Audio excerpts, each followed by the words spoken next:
இந்த ஹோர்முஸ் நீரிணையை இந்த போரின் போது ஒரு பிரம்மாஸ்திரமாக கண்டறிந்திருக்கிறார்கள். ஓமான் பக்கத்துல தெற்கு பகுதியில எல்லா கப்பலும் போகும்னா அப்ப ஈரானுக்கு என்ன மரியாதை? ரொம்ப வெளிப்படையாக வெட்கமில்லாத ஒரு செயல். ஈரானிய கப்பல்களும் இனிமேல் எங்கேயும் போக முடியாது. இந்த போரை தொடர்ந்து நடத்தக்கூடிய வல்லமை இரு நாடுகளுக்குமே இல்லை. ஈரானியர்கள் எவ்வளவு அடித்தாலும் தாங்குகிறார்கள். அந்த நாடு உடைஞ்சு சுக்குநூறா இருக்கு. நாம எல்லாருக்கும் நண்பர்களாக இருக்கணும்னு நினைக்கிறோம். அதனால இவங்களையும் நம்ம பகிச்சுக்க முடியாது, இவங்களையும் பகிச்சுக்க முடியாது. பிரதமருக்கே உச்சத்தலைவருடைய நல்லடக்கத்திற்கு அழைப்பு வந்துச்சு. நம்ம பிரதமர் அனுப்பல.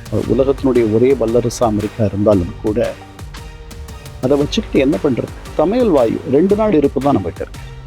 2 நாடு.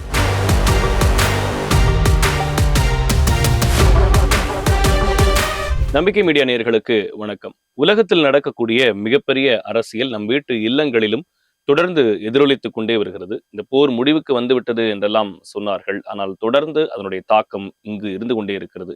இது தொடர்பாக பேசுவதற்காக நம்மோடு சிறப்பு விருந்தினர் இணைகிறார். ஐக்கிய நாடுகள் சபையினுடைய முன்னாள் அதிகாரி, எழுத்தாளர் திரு கண்ணன் ராஜரத்னம் அவர்கள். சார் வணக்கம். வணக்கம் சுரேஷ். இந்த ஹோர்முஸை வச்சு இந்த அரசியல் தொடர்ந்து நடந்துகிட்டே இருக்கு. அது பெட்ரோல் டீசல் விலை நமக்கு உயர்றதாகட்டும், இன்னும் இந்த சிலிண்டர் பிரச்சனைகள் தீராம இருக்கிறதாகட்டும், இதெல்லாம் தொடர்ந்து நடந்துகிட்டே இருக்கு. போர் முடிவுக்கு வந்திருக்கு அப்படின்னு சொல்லி அறிவிக்கிறாங்க, இல்ல போர் தொடருது அப்படின்னு சொல்றாங்க. இப்போதைய நிலவரம் என்னன்னு மக்களுக்கு புரியுற மாதிரி சொல்லுங்க சார். ஜூன் 17 ஒரு 14 அம்ச போர் நிறுத்த இடைக்கால ஒப்பந்தம் ஒன்று கையெழுத்தாச்சு ஈரானுக்கும் அமெரிக்காவுக்கும் மத்தியில். இந்த ஒப்பந்தம் கையெழுத்தாவதற்கு நிறைய பேர் முயற்சித்தார்கள். பாகிஸ்தானிகள் மத்தியஸ்தம் செய்தார்கள், கத்தாரிகள், துருக்கியர்கள், எகிப்தியர்கள், இன்னும் நமக்கு தெரியாத பலர், சீனா உட்பட. இந்த 14 அம்ச ஒப்பந்தம் கையெழுத்தான பிறகு ஒரு குறுகிய காலத்திலேயே எண்ணெயினுடைய விலை போருக்கு முன்னாடி எவ்வளவு இருந்துச்சோ அந்த இடத்துக்கு போயிடுச்சு. ஒரு பெரிய மாற்றம் உலக சந்தையில் எண்ணெயினுடைய விலையில ஏற்பட்டதை நம்ம பார்த்தோம். ஏன்னா ஹோர்முஸ் வழியா கிட்டத்தட்ட உலகத்துல பயன்படுத்தப்படுற கிட்டத்தட்ட 5 மடங்கு எண்ணெயில 1 மடங்கு எண்ணெய் அது வழியா சமையல் வாயு, எண்ணெய், உரம், விவசாயத்திற்கான உரம், இது எல்லாமே அது வழியா பயணமாகுது. வளைகுடா நாடுகள்ல இருந்து அவர்கள் ஏற்றுமதி செய்கிற எண்ணெய் பெரும்பாலும் அது வழியா தான் மற்ற இடங்களுக்கு கடத்தப்படுகிறது. அந்த எண்ணெயினுடைய வரத்து குறைஞ்சு போயிட்டதுனாலையும் அங்க அந்த ஹோர்முஸ் நீரிணையை ஈரானியர்கள் மூடிவிட்டார்கள். அவங்களுடைய கப்பலுக்கும் அவர்களுடைய தோழமை நாட்டு கப்பல்களுக்கும் தவிர மற்ற கப்பல்களுக்கு அதில் வழி இல்லை அப்படின்னு அவங்க சொல்லிட்டாங்க. அதுதான் இந்த நெருக்கடியை முதல்ல உருவாக்குச்சு. அதனால இந்த 14 அம்ச ஒப்பந்தமே அந்த நெருக்கடியை தீர்ப்பதற்கு தான். ஹோர்முஸ் நீரிணை போருக்கு முன்னாடி எப்படி இருந்துச்சோ அந்த இடத்துக்கு கொண்டு போறது. இவங்க இதை பண்ண உடனே கொஞ்ச நாள் கழிச்சு ட்ரம்ப் என்ன பண்ணார்? அமெரிக்க அதிபர், நீங்க தான் மூடுவீங்களா? உங்க கப்பலே போகாத நாங்க எங்களால அடைக்க முடியும் அந்த நீரிணைய அப்படின்னு சொல்லிட்டு அந்த கப்பலுடைய முகத்துவாரம் அவங்களுடைய எல்லைக்கு அப்புறம் வெளியில இருக்கிற இடத்துல இவர்கள் ஒரு 14 கப்பல்களை வைத்து ஒரு முற்றுகையை தொடங்கினார்கள். இது பெரிய சங்கடத்தை ஈரானியர்களுக்கு ஏற்படுத்தியது. ஏற்கனவே அவர்கள் மீது இருக்கிற பொருளாதார தடைகள், அந்த தடைகளின் கீழ் அவர்களால் பொது சந்தையில் எண்ணெயை விற்க முடியல. எண்ணெயை நம்பி வாழ்ற நாடு அது. அவர்கள் விற்பதெல்லாம் பெரும்பாலும் சீனாவுக்கு. சீனா மட்டுமே இந்த பொருளாதார தடைகள் எல்லாம் மீறி தைரியமாக வாங்கக்கூடிய ஒரு பெரும் நாடு. மற்றவர்கள் வாங்கல, நாம வாங்கல, வாங்கிட்டு இருந்தோம், நிறுத்திட்டோம். இது தொடர்ந்து இந்த ஒப்பந்தம் வந்த பிறகு விலைகள் பழைய நிலைக்கு திரும்பிச்சு. ஒரு இயல்பு நிலைக்கு நாடு, உலகம் எல்லாம் திரும்புதுன்னு நம்ம நினைச்சிட்டு இருந்தோம். இதனுடைய அடுத்த ஒரு பெரிய நன்மை அல்லது விளைவு என்னன்னா, 4 மாதங்களுக்கு முன்பாக கொல்லப்பட்ட அவங்களுடைய உச்ச தலைவருடைய நல்லடக்கம். அது 4 மாதங்களாக அவங்களால நல்லடக்கம் பண்ண முடியல. ஏன்னா அதற்கு பாதுகாப்பு இல்லை. அந்த நல்லடக்கத்திற்கு வரக்கூடிய ஈரானிய தலைவர்கள், இராணுவ தலைவர்கள், குடியியல் தலைவர்கள், அரசியல் தலைவர்கள், இவர்களை இஸ்ரேலியர்கள் கொன்றுவிடக்கூடும் அப்படின்ற ஒரு அச்சத்துல பொதுவா இஸ்லாமியர்கள் உடனே ம். நல்லடக்கம் பண்ணிடுவாங்க. ம். 4 மாதங்கள் கழித்து அமெரிக்காவோட இந்த ஒரு இடைக்கால சமரசம் வந்த பிறகு அது நடந்ததை பார்த்தோம். இது நடந்துட்டு இருக்கும் பொழுதே, அது ஒரு 6 நாள் நடந்த சடங்கு அந்த நல்லடக்கம்.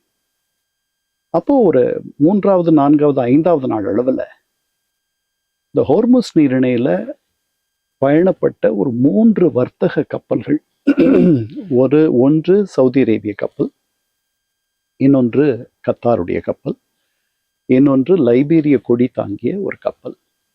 இந்த 3 கப்பல்களின் மீதும் ஈரானியர்கள் தாக்குதலை தொடுத்தார்கள். ஏன் அப்படி பண்ணாங்க? இது வர்த்தக கப்பல், சரக்கு கப்பல், எண்ணெய் எடுத்துட்டு போற கப்பல், இயற்கை எரிவாயு எடுத்துட்டு போற கப்பல். இதுல அவங்களுக்கு என்ன வருத்தம்? ஒரு ஒப்பந்தத்துக்கு பிறகுதானே இது நடக்குது அப்படின்ற எண்ணம் முதல் ஒரு நாள் எனக்கு கூட அது புரியல. அதுக்கப்புறம் தான் கொஞ்சம் கொஞ்சமா அந்த புதர் விடுபட்டுச்சு. இந்த ஒப்பந்தம் வருவதற்கு முன்பாகவே இந்த ஹோர்முஸ் நீரிணையை 2 நாடுகள் ரொம்ப நெருக்கமா அதுக்கு இருக்காங்க. ஒன்று ஈரான், இன்னொன்று ஓமான். ஓமான் தெற்கு பகுதியில் இருக்கு. அந்த தெற்கு பகுதி வழியாகவும் கப்பல்கள் போக்குவரத்தை நடத்தலாம், போகலாம், வரலாம். இந்த ஒப்பந்தம் கையெழுத்தாகிறதுக்கு முன்னாடியே ஒமானிகள் அமெரிக்கர்களோடவும் மற்றவர்களோடவும் எங்க நாட்டை ஒட்டிய அந்த தெற்கு வழி பாதையை நீங்க பயன்படுத்துங்க, அங்க வந்து கடற்கண்ணி வெடிகள்லாம் கிடையாது. ஒமான் இந்த போர்ல ஈடுபடல. அவங்க பக்கம் வடக்குல ஹோர்முஸ் நீரிணையை பயன்படுத்தணும்னா ஈரானியர்கள் ஒரு பாதையை வகுத்திருக்காங்க. அந்த பாதை வழியா தான் நீங்க போகணும். ஏன்னா கடற்கண்ணி வெடிகளை அவர்கள் வைத்திருக்கிறார்கள். அதை அப்புறப்படுத்துற வரைக்கும் அந்த பாதையில மற்ற கப்பல்கள் போறது சிரமம். அதனால அவர்கள் சொல்ற பாதையில போகணும். அது மட்டுமல்ல, அந்த பாதையில மட்டுமே தான் நீங்க பயணம் பண்ணணும்ன்றது தான் ஈரானியர்களுடைய எண்ணம். ஏன்னா அவர்கள் இந்த ஹோர்முஸ் நீரிணையை இந்த போரின் போது ஒரு பிரம்மாஸ்திரமாக கண்டறிந்திருக்கிறார்கள். இதை மூடிட்டா அமெரிக்காவுடைய குரல் விடையில உலகத்துடைய குரல் விடையவே நெரிக்கலாம் என்ற மாதிரி அவங்க நினைக்கிறாங்க. ஏன்னா உலகத்தினுடைய பொருளாதாரம் தாறுமாறா ஆயிடுதில்ல இவங்க இப்படி பண்றதுனால. அதனால இதுல ஏகபோக உரிமை. இப்ப இங்க வந்து பாதுகாப்பா ஓமான் பக்கத்துல தெற்கு பகுதியில எல்லா கப்பலும் போகும்னா அப்ப ஈரானுக்கு என்ன மரியாதை? இதனால அவர்கள் தாக்கினார்கள். ஏன்னா அந்த பாதையில ஒரு பாதி கப்பல்களும் இவர்கள் சொன்ன பாதையில ஒரு பாதி கப்பல்களும் போயிட்டு இருந்துச்சு. ஒரு கப்பலும் ஒமானை ஒட்டி போகக்கூடாது என்பதுதான் ஈரானியர்களுடைய எண்ணம். இந்த தாக்குதல் ஆரம்பிச்ச உடனே அமெரிக்கர்கள் இவங்க வந்து முட்டாள்தனமாக ஒப்பந்தத்தை மீறி விட்டார்கள்னு அதிபர் ட்ரம்ப் சொன்னார். அவர்கள் மீது பதிலடி தாக்குதல்களை தொடர்ந்து கொண்டிருக்கிறார். இந்த பதிலடி தாக்குதல்கள் இதுவரைக்கும் நடத்தின தாக்குதல்களை விட 4-5 முறை உக்கிரமான வன்மமான தாக்குதல்கள், தீவிரமான தாக்குதல்கள். கட்டமைப்புகள் மீதே அமெரிக்கர்கள் பெரிய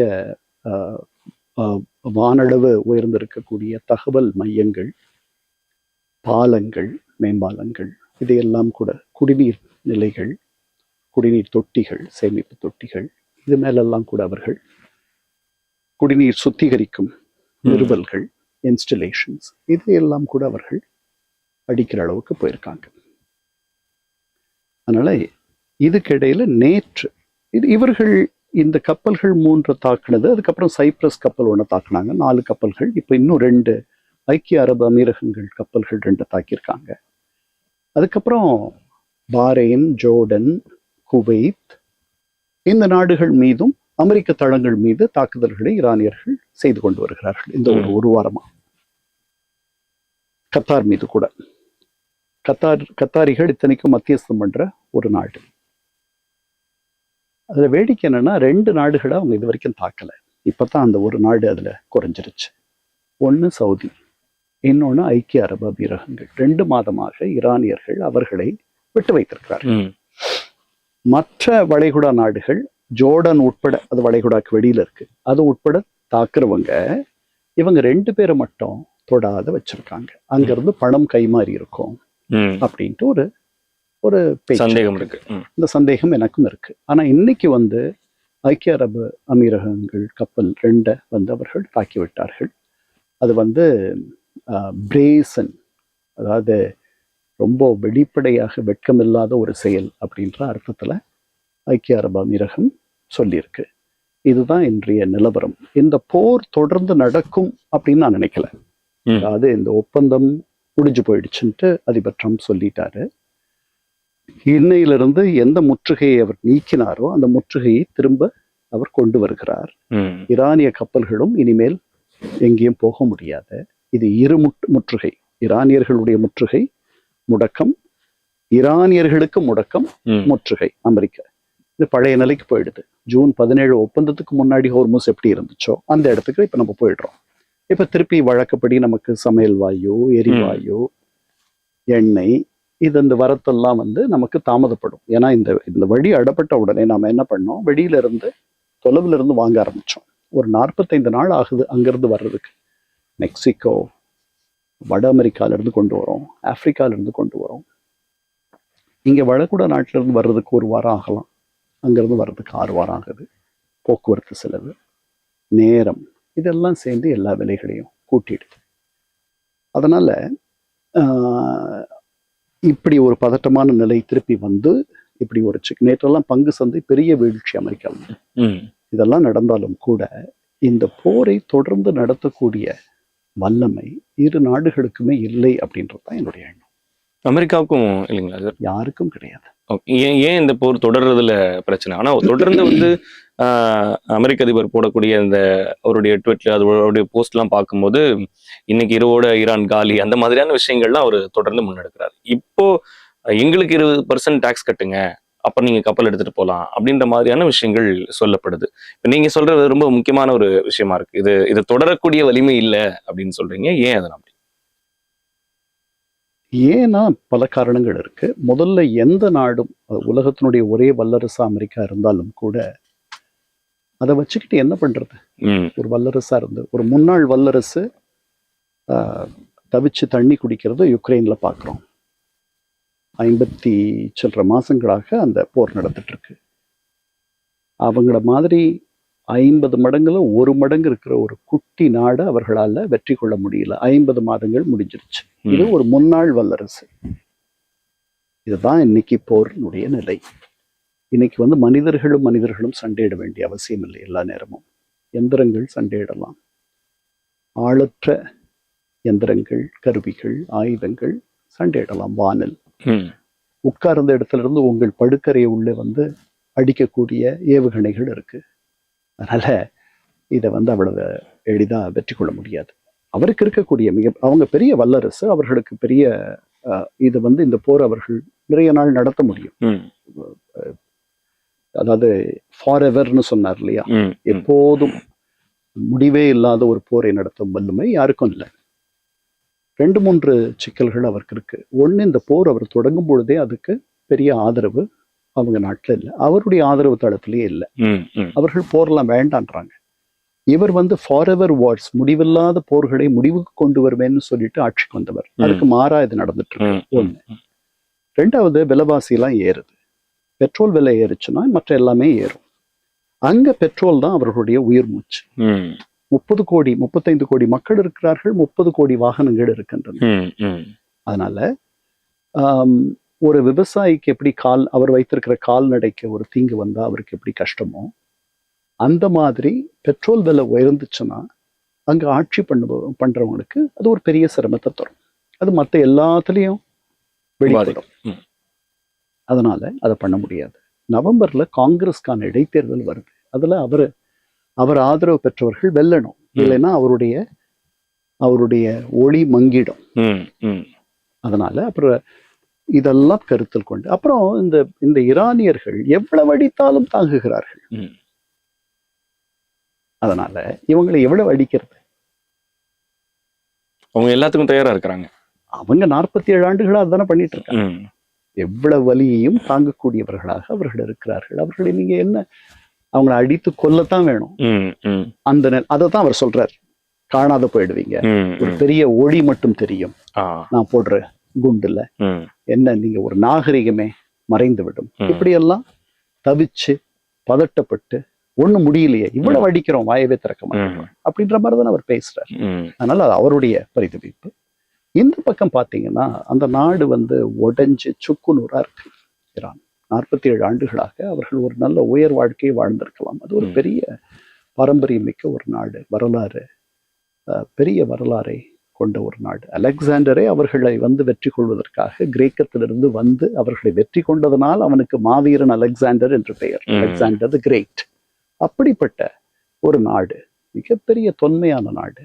அதனுடைய நாகரிகம், பண்பாடு, மொழி, இதெல்லாம் வந்து அற்புதமான ஒரு நாகரிகம். அந்த நாகரிகம் 47 ஆண்டுகளாக சிதைந்து குலைந்து ஒரு உயர் நல்வாழ்க்கையை வாழ்வதை விட்டுவிட்டு நிரந்தரமாக ஒரு போர் சூழலில் அதனுடைய மக்கள் பல பொருளாதார தடைகளின் கீழ் உலகத்தில் உள்ள பல பேர் அவர்களை ஒதுக்கி வைத்தது போல் அவர்கள் வாழ்ந்து கொண்டிருக்கிறார்கள். அது இப்ப இன்னும் உக்கிரமாயிடுச்சு. போன ஆண்டு ஜூன்ல நடந்த 12 நாள் தாக்குதல், இப்போ பிப்ரவரி 28 தொடங்கி 38 நாள் தாக்குதல், இப்ப போன வாரத்துல இருந்து திருப்பி ஆரம்பிச்சிருக்க தாக்குதல், எவ்வளவு நாளைக்கு தாங்க முடியும்? அவர்கள் திரும்பினாங்கன்னா ஆட்சியாளர்களை எதிர்த்து. அதனால ஒரு எல்லை இருக்கு, ஒரு சிவப்பு கோடு இருக்கு. அந்த கோட்டை அவர்கள் மீற முடியாத ஒரு நிலை அவர்களுக்கும் உண்டு, எல்லாருக்கும் உண்டு. ஓகே, அது ஒண்ணு. வேலைகள் இல்ல, வேலை வாய்ப்பு இல்ல, எல்லா கட்டடங்கள்லாம் தகர்ந்து போயிருக்கு, எவ்வளவு பேர் இறந்துட்டாங்க, பல இடங்கள்ல வந்து மின்சாரம் இருக்கான்னு கூட தெரியல. இவ்வளவு நாள் இன்டர்நெட்டை முடக்கி வச்சிருந்தாங்க, இப்பதான் அந்த இடத்துல திருப்பி பாதி அனுமதிச்சிருக்காங்க. அது ஒரு மிக ஒரு நெருக்கடியான சூழலில் அந்த மக்களை அவர்கள் அழுகிறார்கள்.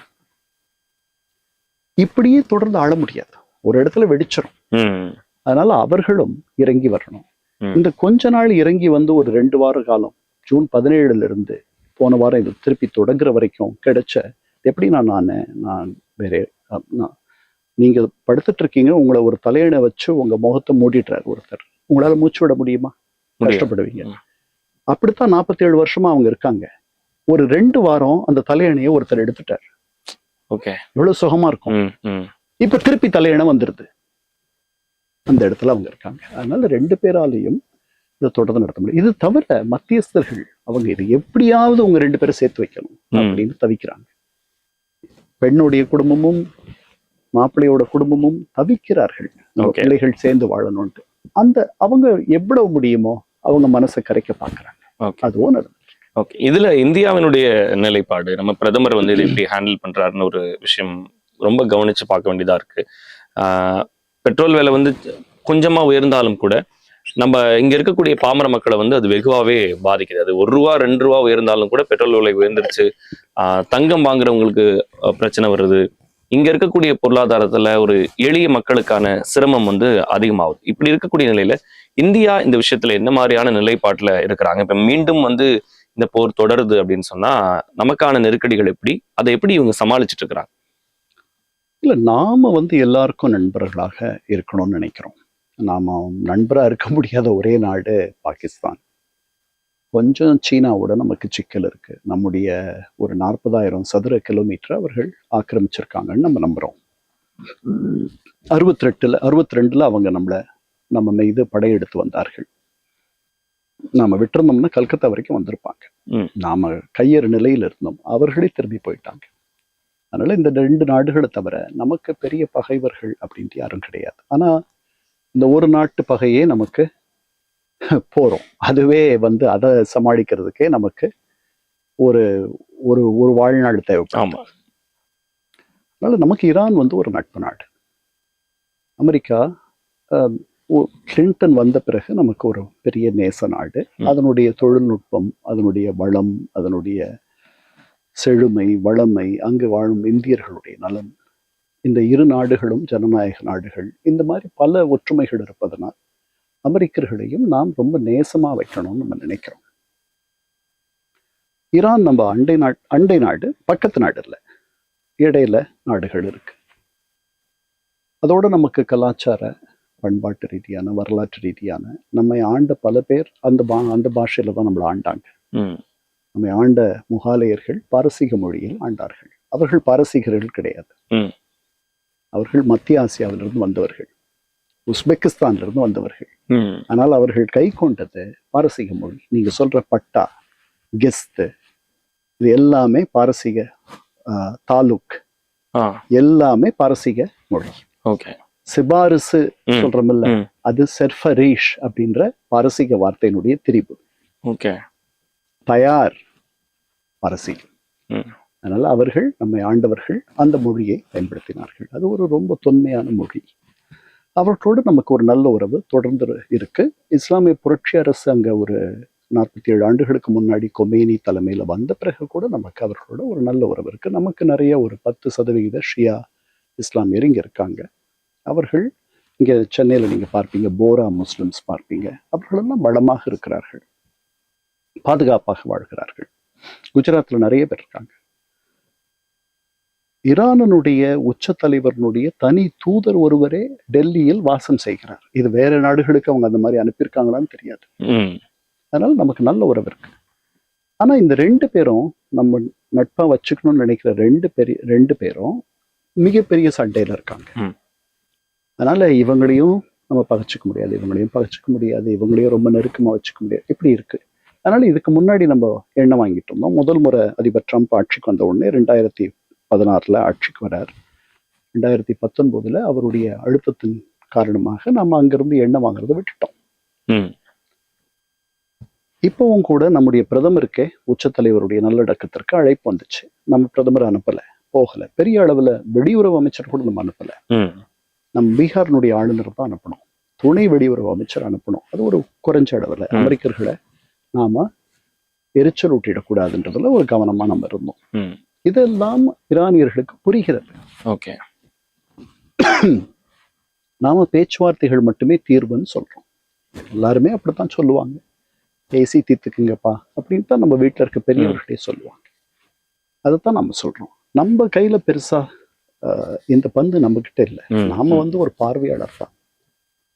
நம்ம பார்வையாளருடைய கேலரி, பார்வையாளர் அரங்கத்துக்கு அந்த பந்து தப்பி தவறி வரலாம். நல்லா திருப்பி எடுத்து அதை கொடுத்துடணும், மைதானத்துள்ள போட்டுடணும். அந்த அளவுல தான் நாம இருக்கோம். இதுல தங்களுடைய உடல், பொருள், ஆவி எல்லாத்தையும் பணையம் வச்சிருக்கிற ஆட்கள் பாகிஸ்தானிகள்.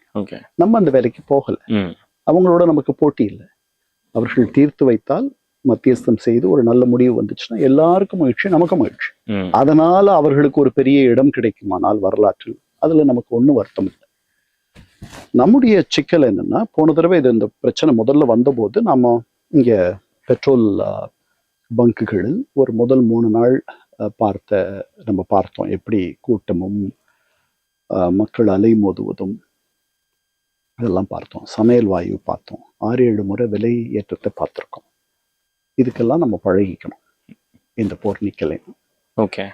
2 மாதத்துக்கு நம்ம எண்ணெயினுடைய சேமிப்பு வச்சிருக்கோம், இருப்பு, ரிசர்வ்ஸ். ஓகே.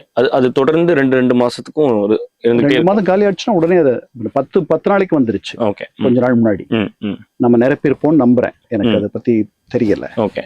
கண்டிப்பா எந்த ஒரு நல்ல அரசும் என்ன பண்ணும், இது அரிசி எந்த ஒரு வீட்டை நடத்துற நிர்வாகம் பண்ற இல்லத்தரசிகள்னு சொல்லுவாங்க, இன்னும் 1 வாரம் அரிசி தான் இருக்கு, அரிசி மூட்டை வாங்கணும். அந்த மாதிரி நம்ம பண்ணியிருப்போம்னு நினைக்கிறேன். இந்த இது நீரிணை திறந்த பிறகு, ஒப்பந்தம் வந்த பிறகு நமக்கு நிறைய வாங்கி திருப்பி அதை நம்ம இருப்பை 2 மாதத்துக்கு கொண்டு வருவோம். இனிமேல் இப்ப சீனாவில எல்லாம் 6 மாத இருப்பு வச்சிருக்காங்க. ஓகே. ஓகே. நாம அதை நோக்கி நகரணும். நமக்கு அந்த வசதி இருக்கா, அதை பண்ண முடியுமா அப்படின்றது எனக்கு தெரியல. ஆனால் அதை நோக்கி நம்ம சீனாவோட போட்டி போடணும்னா இந்த மாதிரி விஷயங்கள்ல தான் நம்ம போட்டி போடணும். ஓகே. ஒன்று. அதே மாதிரி சமையல் வாயு 2 நாள் இருப்பு தான் நம்ம கிட்ட இருக்கு. 2 நாள். இதை நம்ம 2 மாதம் 3 மாதம் அப்படின்ட்டு அந்த இருப்பை அதிகப்படுத்தணும். அதற்கு நிறைய செலவாகும். ஓகே. நிறைய நேரமாகும். நிறைய திட்டமிடல் வேண்டும். இதெல்லாம் இந்த போர்ல நம்ம கத்துக்கிட்டது. மற்றபடி இதை சமாளிச்சிருவோம். விலைவாசி ஏறுவதை தடுக்க முடியாது. கொஞ்சம் காத்திருப்பு இதெல்லாம் இருக்கும், தட்டுப்பாடு என்பது இருக்கும். ஆனால் கிடைக்காமலாம் போகாது. அச்சப்பட வேண்டிய சூழ்நிலை இப்போதைக்கு வராது. இல்லை. ஓகே.